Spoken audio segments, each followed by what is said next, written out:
चलिए सर जी शुरू किया जाए। तो बच्चा पार्टी की हाल चाल सब मजे में। देखिए आज मैं आपको पढ़ाने वाला हूँ पोएट्री नंबर 7 बीहाई बुक की। नाम है ऑन किलिंग अ ट्री। एक पेड़ की मृत्यु। पेड़ की मृत्यु हो रही है यहाँ पे, हंसना नहीं है, ठीक है ना। कोई मर रहा है आप हंसोगे। अब देखो भारत या पूरी दुनिया की बात अगर मैं करूँ तो पेड़ों का हाल बहुत बुरा है। ये किसी से छुपा हुआ नहीं है। हर दिन ना जाने कितने लाखों करोड़ों पेड़ कट रहे हैं। आप जो कॉपी में लिखते हो ना, जिस पेपर में एग्जाम देते हो, पेपर कैसे बनता है? लकड़ी से। लकड़ी कहाँ से आता है? पेड़ काट के। तो क्या करना है आपको? एग्जाम नहीं देना है। ठीक है। देखिए आपको जो है कि समझना चाहिए, ये जो पोयम है पेड़ के बारे में, इसका राइटर का नाम है गीत पटेल। क्या नाम है? गीत पटेल। और पटेल जी हैं तो जाहिर सी बात है भारत के ही हैं। पटेल टाइटल तो भारत में ही लगता है ना, सरदार वल्लभ भाई पटेल। तो पटेल जी हैं कहाँ के? भारत के। इनका जन्म हुआ है मुंबई में। अब तो नहीं रहे, इनकी मृत्यु जो है 2023 में हो गई थी। ये जो है इन्वायरमेंट को लेके बहुत ज्यादा लिखते रहे शुरू से, ठीक है। और आपको पता होना चाहिए कि ये जब तक जिंदा थे, जब तक ये इन्वायरमेंट वाले ग्रुप से जुड़े हुए थे, इनका अपना समूह था, मस्त लोग अवेयर करते थे लोगों को पेड़ पौधों के बारे में। तो इनका जो राइटिंग स्टाइल है वो भी इन्वायरमेंट को लेकर है। और ये जो राइटिंग का स्टाइल है ना, ये बड़ी थोड़ी सी आपको डिफिकल्ट लगेगी, अजीब लगेगी, उल्टा बेसिकली नेगेटिव साइकोलॉजी यूज किया गया है। यहाँ पे बोला गया है कि पेड़ को अगर काट रहे हैं आप तो उसको ऐसे मत काटिए, इसको बढ़िया से काटिए, इसको बढ़िया से उखाड़ दीजिए ताकि ये दोबारा जन्म नहीं ले। एकदम इसको बर्बाद कर देना है, ठीक है ना। जैसे कि हम किसी को मारते हैं तो क्या बोलता है? ये नहीं बोलता है कि मुझे छोड़ दो, वो बोलता है मारो, हमको मारो, हमको जिंदा मत छोड़ो सालो। हम कोई मंदिर का घंटा है कि कोई भी आके बजा जाता है। हाँ, समझे? बस वही सीन है। लेकिन इसका मतलब क्या कि वो बंदा बोल रहा है कि मुझे मारो नहीं, वो बोल रहा है कि अत्याचार कम करो और थोड़ा सा इमोशनल हमें करने का प्रयास करता है। तो राइटर, फिर राइटर मैं बोल रहा हूँ, पोएट जो है यही चाहते हैं कि आप इस दर्द को समझे भैया, ठीक है। देखिए कहा गया है, on killing a tree by Gieve Patel highlights the resilience of tree and the difficulty of destroying them. Resilience का मतलब होता है सहन शक्ति। पेड़ के अंदर बड़ी जबरदस्त सहन शक्ति होती है। तोड़ दो मरोड़ दो फिर उग जाएगा। As they are deeply rooted in nature, ये बता रहे हैं पेड़ के अंदर जबरदस्त सहन शक्ति है क्योंकि ये ना मस्त अंदर तक गए हुए हैं, ठीक है। ये पोएम नहीं है, तो बस कंटेंट है जो मैं बता रहा हूँ, इसके बाद पोएम स्टार्ट हो। The poem shows that cutting branches और ट्रंक इज नॉट इनफ। सिर्फ उसके ब्रांचेज काटना या उसका तना काटना इनफ नहीं है। पेड़ को पूरी तरह से बर्बाद करो, उसको जिंदा मत छोड़ो, मारो उसे, ठीक है ना। क्योंकि आप लोग इतने ज्यादा जो है क्रूएल हैं भाई, बहुत बुरे हैं आप लोग। और ये एक मेटाफर है, ठीक है। It is a strong metaphor for human cruelty. Metaphor का मतलब क्या होता है? बेसिकली इसको हिंदी में अलंकार बोलते हैं, जब किसी चीज को हम दिखाने का प्रयास करते हैं किसी सीन से या किसी राइटिंग से, रूपक, ठीक है ना, तो उसको मेटाफर बोलते हैं। तो ह्यूमन की क्रुएलिटी यानी कि जो उसका खतरनाक नेचर है ना, इस कविता के थ्रू दिखाया गया है। देखिए सबसे पहले तो ये जो छोटा सा हैमस्टर है, इसका नाम एक रख दिया जाए। इसका नाम रखेंगे हम लोग मिक्की माउस रख दिया जाए क्या? नीचे कमेंट कर देना इसका नाम कुछ बढ़िया सा, ठीक है। बढ़िया नाम सोचिएगा। चलिए पढ़ते हैं। कहा जाता है कि it takes much time to kill a tree, not a simple jab of knife will do it, it has grown slowly consuming the earth. कहने का मतलब कि बड़ा टाइम लगता है यार एक पेड़ को मारने में।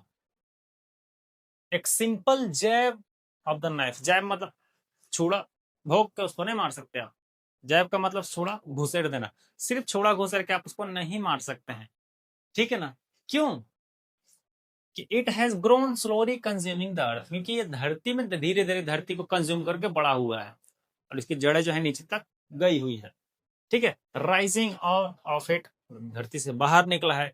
Feeding upon its crust, absorbing years of sunlight, air, water, and out of its leprous height, sprouting leaves। कहने का मतलब कि आप छोड़े से पेड़ को नहीं मार सकते हैं। क्यों? क्योंकि इसको बड़ा होने में बड़ा समय लगा है।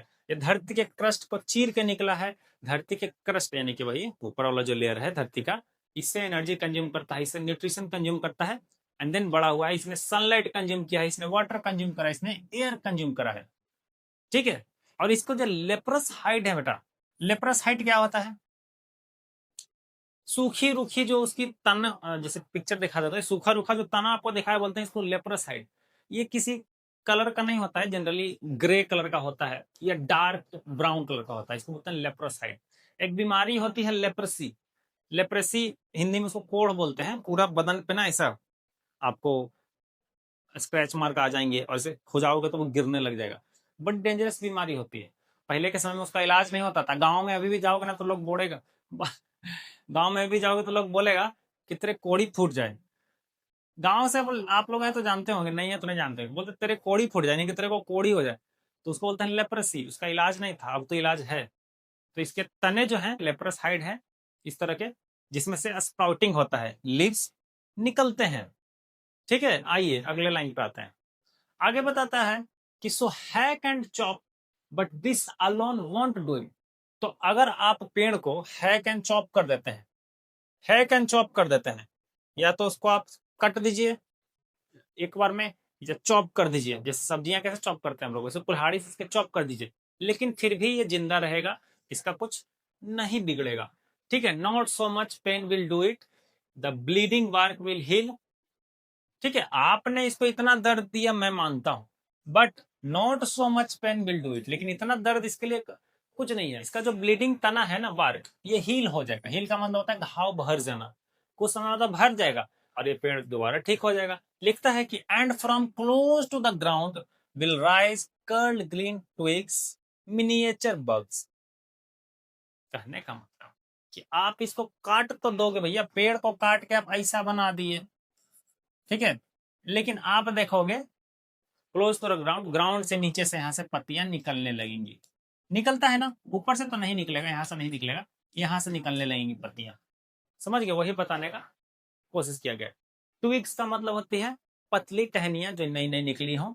मिनिएचर का मतलब छोटा, बोक का मतलब शाखा, तो छोटी छोटी शाखाएं इसकी निकल रही है। बोला था मैंने, बहुत अच्छा और सबसे छोटा ये आपका पोएट्री है। Which if unchecked will expand again to former size. तो अगर आप इसको चेक नहीं कीजिएगा ना, मतलब आप काट के चले गए, आप सोच के वो मर गया, अगर आप इसको चेक नहीं कीजिएगा तो ये कुछ समय बाद फिर से क्या हो जाएगा। ठीक है, बताने की बोलने की जरूरत नहीं, सारा समझ जाइए। आगे आगे बताया जाता है कि no, the root is to be pulled out of the anchoring earth, it is to be roped tight and pulled out, snapped out. तो अगर इसको मारना है आपको, तो मारने का तरीका ये रहा, ये है आपके how to kill a tree properly.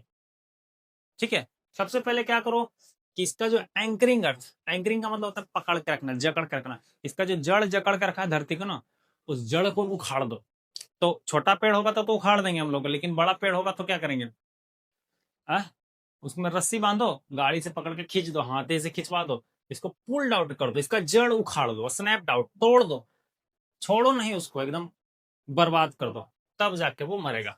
ठीक है ना, और पूरा ही उसको पुल्ड आउट इंटायरली, पूरा ही पुल्ड आउट कर देना है, out from the earth cave and the strength of the tree exposed, the source white and wet, the most sensitive hidden for years inside the earth। मतलब कि ये जो अर्थ केव यानी कि धरती में जो गुफा बनाए हुए ना, मतलब अंदर तक फैलता है ना, पेड़ की जड़ें बहुत लंबी चली जाती है, उसको आपको उखाड़ना पड़ेगा, धरती में एकदम खड्डा बना देना पड़ेगा, एकदम जबरदस्त खींचना है उसको, उस पर कोई क्षमा नहीं दिखाना है पेड़ के ऊपर। ठीक है, ये बोल रहे हैं हमारे पोएट जो है। और इसका जो इंटरनल पार्ट है, जो सॉफ्ट वाला पार्ट है, व्हाइट एंड वेट, जड़ें कैसी होती हैं, उसमें तो कलर होता नहीं, क्लोरोफिल होता नहीं, व्हाइट होती है और गीली होती है, नीचे पानी है ना, मॉइस्चर, उसके वजह से, जो कि बहुत ज्यादा सॉफ्ट होता है, ये एक्सपोज हो जाएगा। ठीक है, जो कि बहुत ही ज्यादा सेंसिटिव होता है और जो कि धरती के अंदर कई सालों से छुपा हुआ था। जड़ की बात कर रहा है कि जड़ कई सालों से छुपा हुआ था, इसको उखाड़ के निकाल दो, बर्बाद कर दो, इसको छोड़ो नहीं इसको। और जब ये सब आप लोग करते हैं तो हमारा पोएट बताता है आगे कि then the matter of scorching and choking in the sun and air. कहने का मतलब पेड़ को उखाड़ के फेंक दोगे ना, इस पे जब जुल्म करोगे ना, तो आपको बड़ा मजा आएगा। और ये जो है स्कॉर्च यानी कि झुलस जाएगा, इसको खाली निकाल के तो रखो धूप में, एयर में, झुलस जाएगा। और चोकिंग, ये तड़प तड़प के, चोकिंग का मतलब होता है, ये जब गला पकड़ ले तो उसको क्या बोलते हैं, दम घुटना। चोकिंग का मतलब होता है दम घुटना। तो पेड़ का दम घुटेगा और फिर देखिए कितना मजा आता है आपको। ठीक है, उसको एक्सपोज कर दो सन और एयर में, ये ब्राउन हो जाएगा, ब्राउनिंग, हार्डनिंग। उसके तने जो पहले सॉफ्ट हुआ करते थे अब हार्ड हो जाएंगे सूख के, है ना। ट्विस्टिंग, मुड़ जाएगा वो जैसे तैसे। पहले जो पत्तियां उसकी फैली हुई थी, जो उसके ब्रांचेस फैले हुए थे, अब क्या है, पत्तियां सूख जाएंगी, मुड़ जाएंगे। बिथरिंग, बिथरिंग का मतलब होता है मुरझा जाना बेटा। And then it is done. And then आपने क्या किया, पेड़ को मार दिया, दम घोट दिया उसको पूरी तरह से।